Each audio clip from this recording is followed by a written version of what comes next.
Some places are meant to be left alone. Deep in the Appalachian wilderness, there's a stretch of forest where locals refuse to go after dark. A place where people disappear without a trace. 3 friends, Ethan, Mark, and Sarah, standing near a trailhead, laughing, their backpacks slung over their shoulders. The sun is setting behind them. The entrance sign reads, "No camping beyond this point." Ethan had heard the rumors, stories of people who entered the woods and never came out. But he didn't believe in legends. Neither did his friends. That was their first mistake. Something felt off. The forest was too quiet. No birds, no insects. Just silence. And then the noises started. They assumed it was an animal, a deer maybe, until they heard it again, closer. Another snap. Then a whisper. Indistinct but unmistakable. Sarah grabs Ethan's arm. Mark stands, shining his flashlight into the darkness. His face stiffens. He saw something. Just for a second. A figure standing between the trees. The flashlight flickers. The figure is gone. The silence stretches. Then, Sarah's phone buzzes. She frowns, lifting it. A notification from an unknown number. It reads, "Leave." Panic sets in. They grab their bags, dousing the fire. The flashlight beam shakes as Ethan leads the way back to the trail. But the deeper they go, the more the path changes. They should have reached the trailhead in 20 minutes, but the trees stretched endlessly, the path twisted, unfamiliar. They were walking in circles. Mark stops suddenly, pointing at something ahead. The flashlight reveals their own campsite, the fire pit, still smoldering. Sarah starts hyperventilating. Ethan grips his head, whispering, "That's not possible."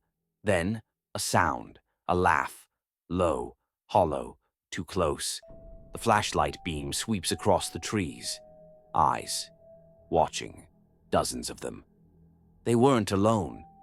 The authorities found their camp, their backpacks, Sarah's phone.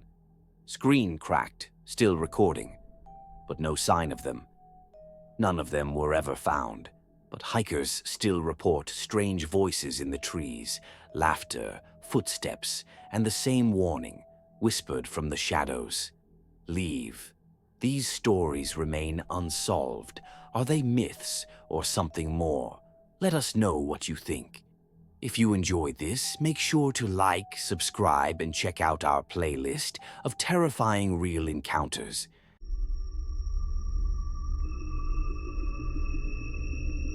Moving into a new home is supposed to be a fresh start, a new beginning. But for Samantha Clark, it became something else, a slow descent into fear, into paranoia, into something she still refuses to talk about to this day. The first time she felt it, she brushed it off. That nagging sensation, that tingle on the back of her neck, the feeling of being watched. Days pass. Samantha starts to notice strange things. Her security camera app shows movement alerts in the middle of the night, but when she plays the footage, there's nothing there.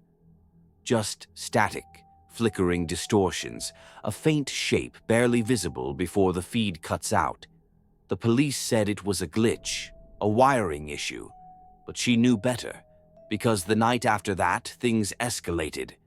Whoever or whatever it was, they weren't moving. They were waiting. Samantha sits up, heart pounding. A moment of silence. Then, a sound from outside.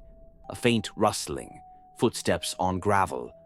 Some say fear is irrational, but others know better. Fear is instinct, and that instinct told Samantha she wasn't alone. She grips her phone, shaking, pulls up the live camera feed. But this time, the screen doesn't show the yard. It shows something else. The inside of her house. The camera has been moved. Her breath catches. The screen glitches. And for a fraction of a second, there in the dim glow of the hallway, a figure stands at the foot of her stairs. The police arrived minutes later. They found the security camera lying in the bushes. Wires cut. No signs of forced entry. No footprints. No explanation. Samantha never stayed in that house again, but to this day she still gets motion alerts from a house that's been empty for years.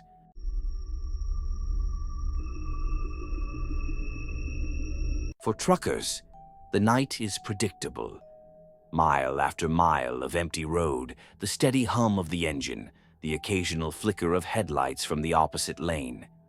But sometimes, the road isn't as empty as it seems. He had taken this route countless times, nothing unusual, nothing out of place, until he saw her.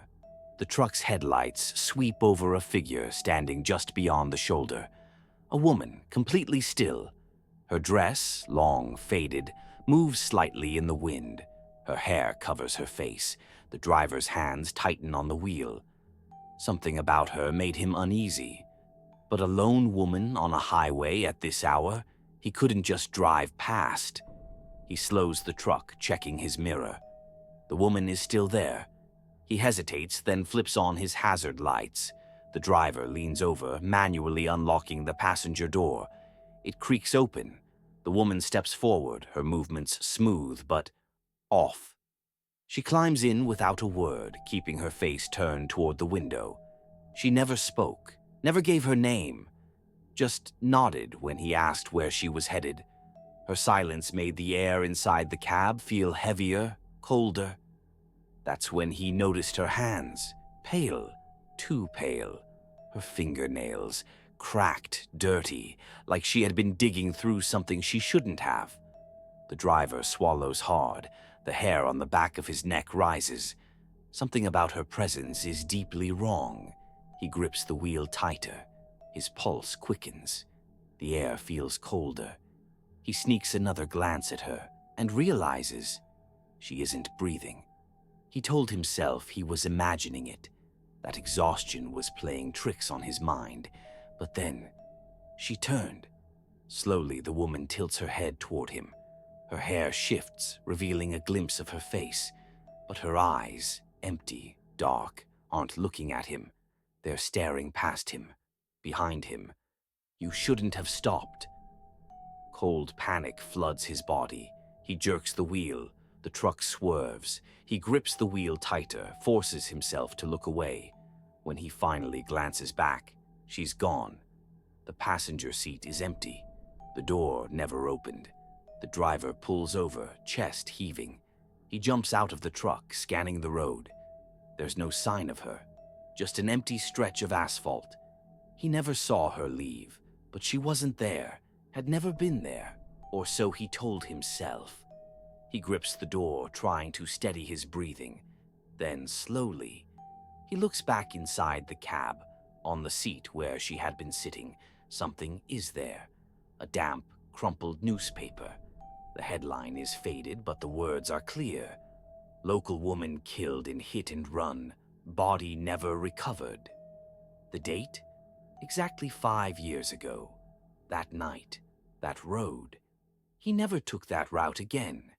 And every year, on that same night, another trucker reports seeing a woman by the roadside. You shouldn't have stopped.